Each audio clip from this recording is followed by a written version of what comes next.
За хашламу мне обидно. За хашламу мне обидно, понимаешь ли. В хашламу теперь пиво льют, всякие красивые овощи накладывают. На самом деле, для настоящей азербайджанской хашламы не надо почти ничего. Самое главное – выбрать правильное мясо. Мясо – мякоть от задней ножки, от лопатки, корейку, ребрышки. Оставьте все на что-нибудь другое. Приготовите котлеты, люля-кебаб, приготовите что хотите. Для хашламы очень важно выбрать правильное мясо. Вот, например, баранья шейка. Баранью шейку можно и нужно варить долго-долго. Тогда она станет очень нежной. Тогда она даст такой навар, от которого губки слипнутся и здоровье укрепится. Видите, на ней жилки какие. Знаете, внутри соединительной ткани сколько.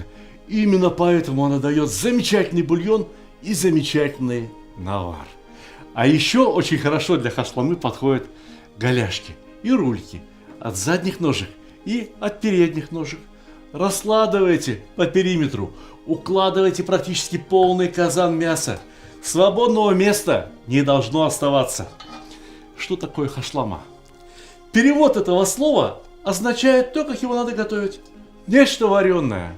А что ж тогда шурпа? А что ж тогда прочие супы? Это же тоже вареное. Но хашлама отличается от остальных супов, от шурпы, от базбаша, от множества других восточных жидких блюд тем, что в нее воды надо совсем немного. Все, покрыла вода мясо, и этого достаточно. Лишнюю не наливайте, ни капли. Мясо само даст сок, и весь этот сок останется здесь. Знаете почему?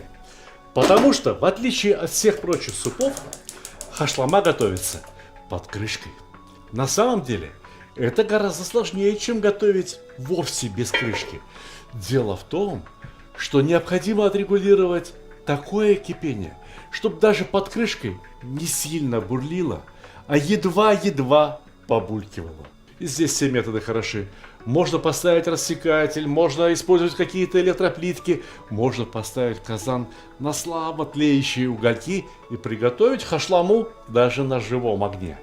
Но есть еще один секрет, о котором я вам расскажу, как только сниму с поверхности будущего бульона пену.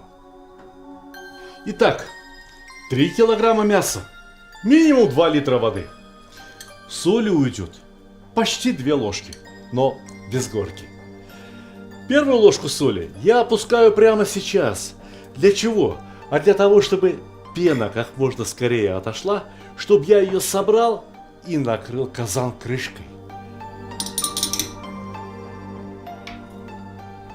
Обратите внимание, что мясо для хашламы я выбрал очень нежирное.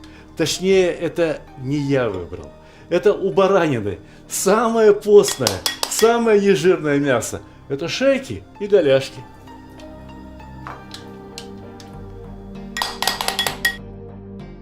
Пена отошла, и теперь очень важно установить самый минимальный нагрев. Я поставил еще и рассекатель. Все. Огня почти что нет. Но как только мы накроем казан крышкой, кипение в казане увеличится. Но тем не менее, должно только побулькивать. Едва-едва. И при этом очень важно, чтобы из казана ничего не испарялось. Для этого я укладываю силиконовый коврик, поверх силиконового коврика крышку и объясняю, для чего это надо. Главный вкус и аромат этого блюда – это баранина. Но никакой аромат не бесконечен. Представьте себе, что у вас не казан, а пузырек с духами. Вы же не оставите его открытым, если вы хотите сохранить аромат. Именно поэтому я плотно закупорил казан и пошел отдыхать. Целых 1,5 часа. Прошло 1,5 часа, и я добавляю второй по важности ингредиент хашламы – это лук. Причем нарезаю его довольно крупно. В последнее время я обратил внимание, что в хашламу стали добавлять кто во что гораст. И помидоры, и болгарский перец, и чуть ли не капусту с картошкой. Послушайте, Не надо превращать хашламу ни в шурпу, ни в думляму, ни в какое другое блюдо. Хашлама – это блюдо про мясо. Это особым образом очень вкусно отваренное мясо. В принципе, можно не класть вообще ничего. Одно только мясо, воду, да вот немного лука. Но в хашламу, которую готовят для гостей, непременно добавляют одну очень важную приправу. Вы угадали, о чем я говорю? Разумеется, это шафран. Причем шафрана-то я беру совсем немного. Щепотку соли для того, чтобы шафран полегче растерся. И пересыпаем. Пересыпаем прямо в казан.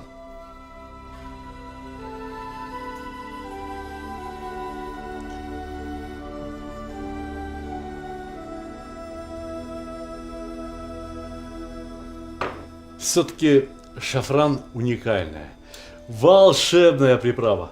Вот только что был такой приличный бульон. И моментально превращается в чудо. 2 ложка соли. Именно сейчас ее время. Ведь важно, чтобы мясо хорошо просолилось. Несоленое мясо, увы, невкусно.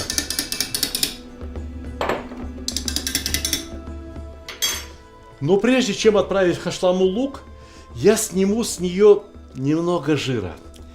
Хочешь, не хочешь, немного жира выделилось. Так вот, прямо жир и часть бульона.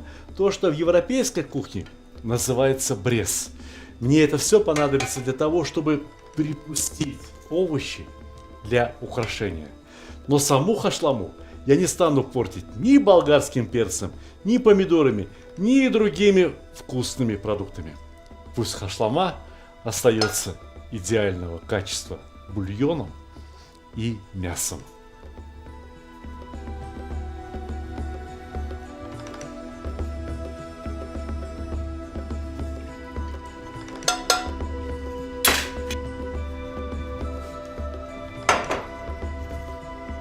Опускаем лук. Хашламе осталось готовиться минут 15-20. Ну посмотрите, мясо уже просто идеально сварилось. Лук тоже сварится, но тем не менее останется с характером. Он будет иметь ярко выраженный вкус, и он где-то даже, может быть, будет слегка похрустывать. А самое главное, лук идеально поможет пищеварению.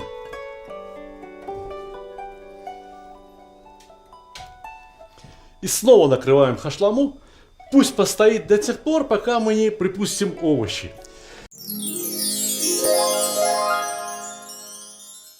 Я по профессии не повар.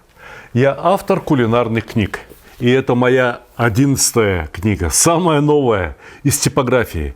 Давайте сначала рассмотрим обложку. Название «Земля, душа и еда татар» вполне отображают содержание книги. Обычно ведь на обложке полагается изображать, я не знаю, какую-то еду. А здесь ни одного блюда. Но зато здесь есть целых 2 QR-кода. Наводим камеру смартфона на QR-код, и открывается замечательный татарский танец. И не просто танец, а демонстрация самых главных, знаковых татарских блюд.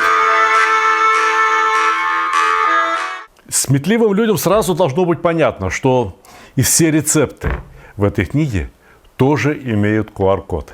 И в конце концов начинаем рассказ о татарском народе.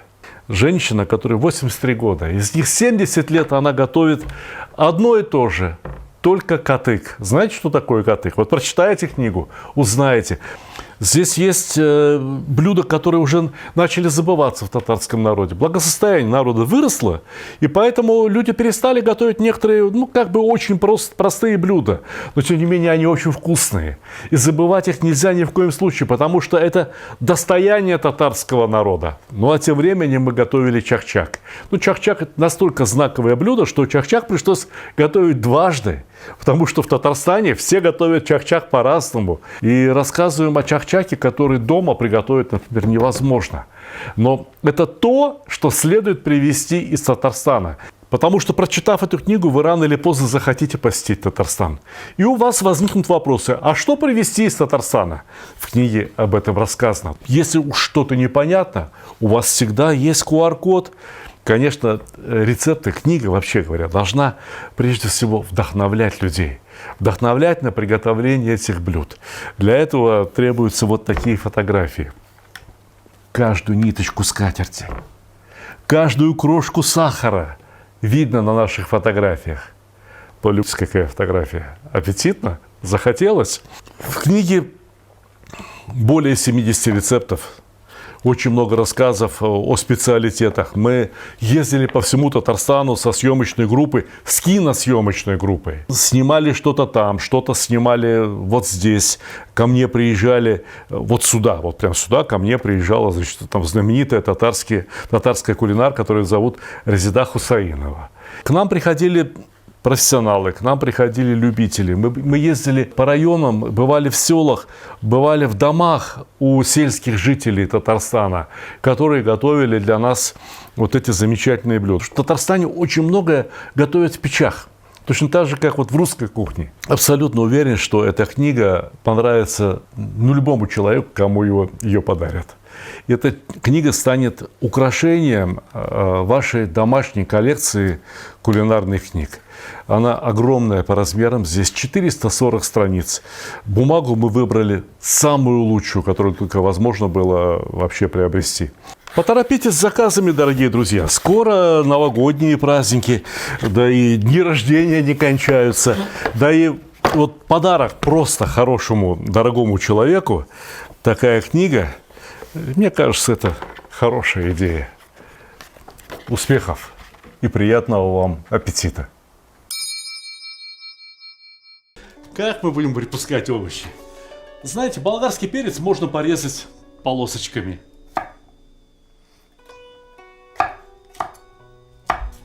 Не слишком мелко и не слишком крупно.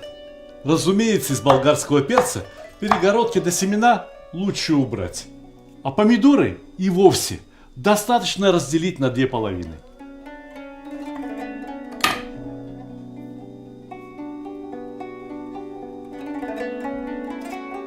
Итого хашлама готовилась около 2 часов. При закрытой крышке этого более чем достаточно. Знаете, что удивительно? Мы пока что даже не почувствовали, как она пахнет. Потому что весь запах сохранился здесь, внутри казана. Вот он. Вот теперь пошел аромат. Накладываем, раскладываем. Сначала подается мясо.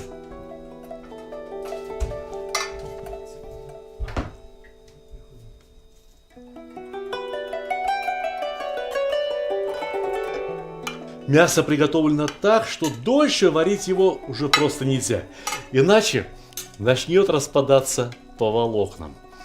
Но тем не менее, сейчас оно имеет, пожалуй, что наиболее нежную консистенцию.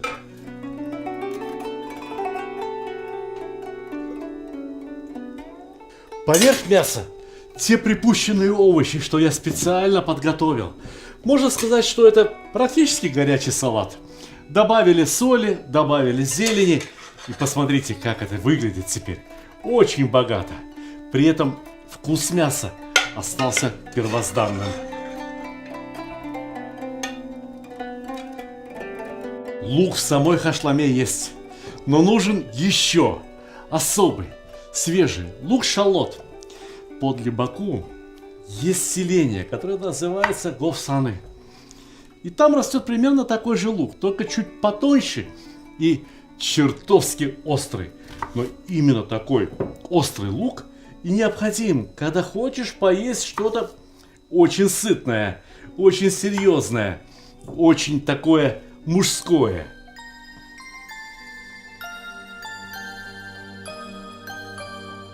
Прямо поверх лука, именно на лук, особая приправа, кисленькая, сумах.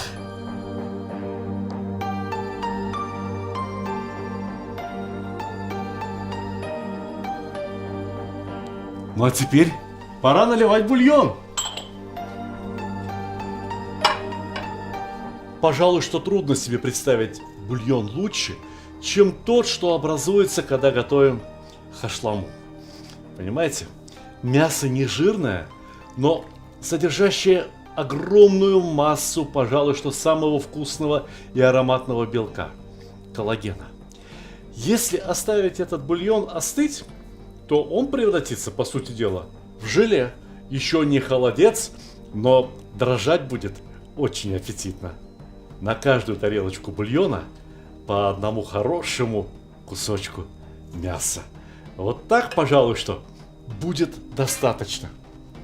Дорогие друзья, хорошая еда – это не обязательно та, которая сложно готовится.